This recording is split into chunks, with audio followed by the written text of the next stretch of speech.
Sebanyak 67.000 guru non-PNS dan belum mempunyai sertifikat pendidik (Serdik) telah dipilih sebagai calon penerima bantuan insentif dari Kementerian Pendidikan, Kebudayaan, Riset, dan Teknologi Kemdikbudristek melalui Pusat Layanan Pembiayaan Pendidikan (Puslapdik).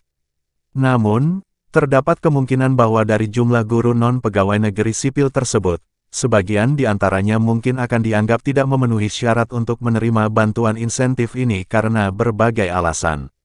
Tentu saja, perlu dihindari bahwa faktor-faktor yang menyebabkan guru bukan PNS tanpa sertifikat pendidik tidak memenuhi syarat untuk menerima insentif harus diatasi. Ini menjadi lebih penting karena bantuan ini akan dibayarkan sekaligus selama periode 12 bulan atau setahun. Berdasarkan penjelasan Bu Ning, yang lebih dikenal sebagai Sri Lestariningsih, Subkoordinator Aneka Tunjangan Pendidikan Anak Usia Dini dan Pendidikan Dasar, PAUD Dikdas di Puslapdik Kemdikbudristek, insentif bagi guru bukan PNS tanpa sertifikat pendidik akan dibayarkan dalam bentuk tunggal selama setahun, dimulai dari Januari tahun 2023. Ning juga menjelaskan bahwa insentif ini diberikan kepada guru non-PNS yang tidak memiliki sertifikat pendidik dan bukanlah kepala sekolah. Agar dapat terdaftar sebagai penerima insentif bantuan ini, para guru bukan pegawai negeri sipil tanpa sertifikat pendidik perlu secara rutin memperbarui data mereka melalui aplikasi Dapodik. Hal ini penting karena data yang ada di dalam aplikasi Dapodik akan digunakan oleh Kemdikbudristek melalui Puslapdik untuk melakukan penyelarasan dan menentukan calon penerima insentif.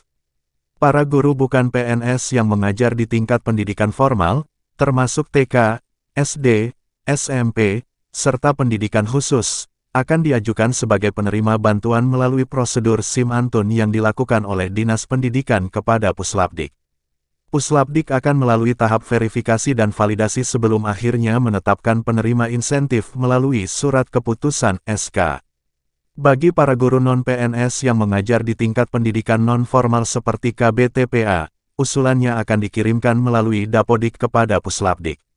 Setelah proses penyelarasan data, informasi tentang calon penerima akan dikirimkan ke Dinas Pendidikan setempat Disdik untuk diperiksa dan divalidasi. Hanya setelah langkah ini diselesaikan, usulan resmi akan diajukan ke Puslapdik.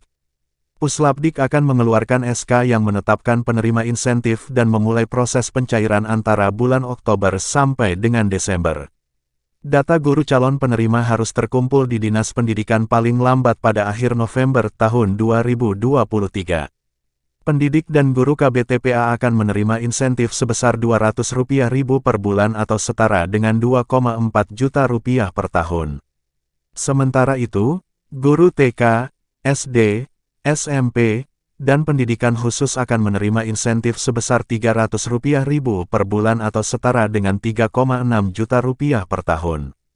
Walaupun telah terdaftar sebagai calon penerima insentif, masih ada kemungkinan bagi guru bukan PNS ini untuk tidak akhirnya menerima bantuan tersebut.